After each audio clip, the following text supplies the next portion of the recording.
Hi, everybody. Welcome back to Trials to Triumph. I'm Pastor Brad Closter. I sure am grateful that we can do this. We do this every Tuesday night at 7 p.m. I know that some of you join me on Facebook, some are on YouTube. Either way, some of you even find these on our website. Either way, I'm grateful to be able to do this for you and put this out. What an awesome thing to be able to use technology to reach people with the gospel message.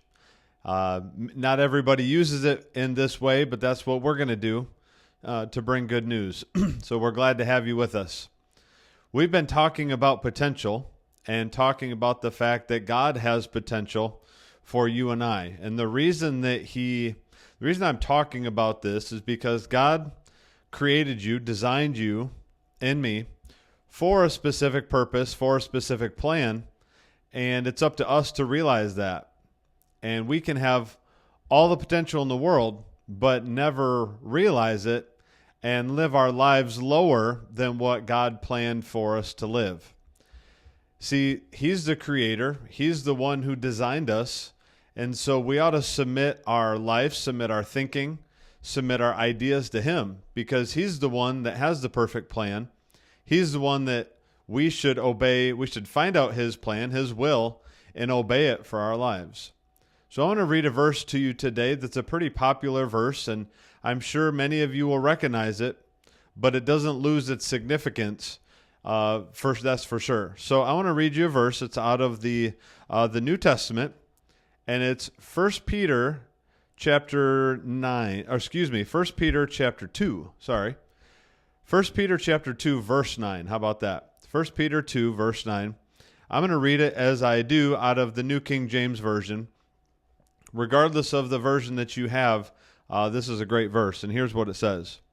But you, that's talking about me, it's talking about all of us, but you are a chosen generation, a royal priesthood, a holy nation, His own special people, that you may proclaim the praises of Him who called you out of darkness into His marvelous light. I want you to see your potential here. I want you to see how God is referring to you.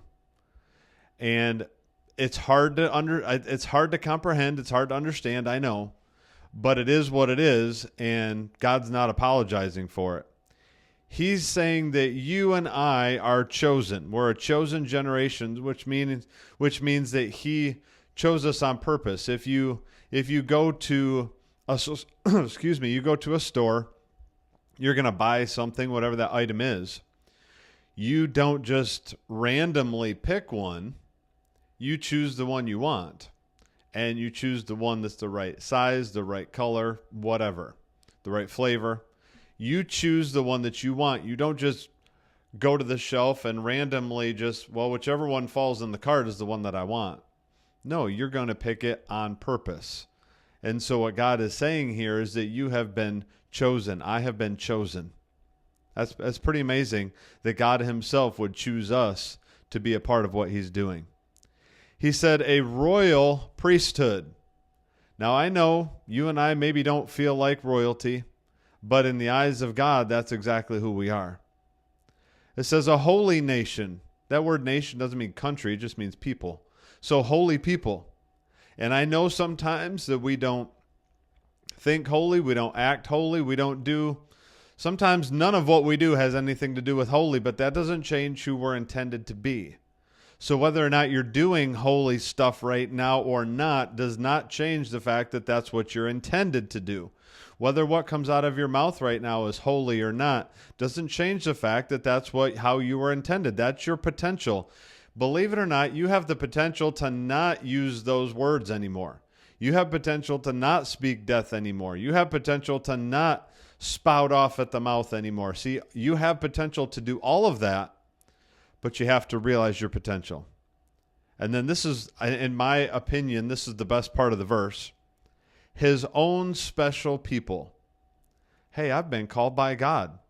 You have been called by God. All of us collectively, we have been called by God. And God said, you are my special people. I chose you. I want you. I believe in you. I endorse you. I'm for you, not against you. See, all of these things come together to make us who we're created to be, but we are God's own special people. Can I get an amen on that? I wish I could hear you right now shouting for me. See, that's exactly who we are. That's exactly what God has called us to be, is his own special people. You have potential to do that. You have potential to be special in the eyes of God, to do special things in the eyes of God. You have potential for all of that. Why? Listen to this, because God had a purpose for you. To proclaim the praises of him who called you out of darkness and into his marvelous light. Well, who would that be? That'd be God. In other words, to tell your story, to tell your testimony of what God has done for you. You are you are a chosen generation. You are a royal priesthood. You are a holy nation, and you are God's own special people. But not just so you can wear a badge and say, this is how special I am. It's because you have a plan and a purpose, and that is to share your story, share your testimony about who God is and what he's done in your life.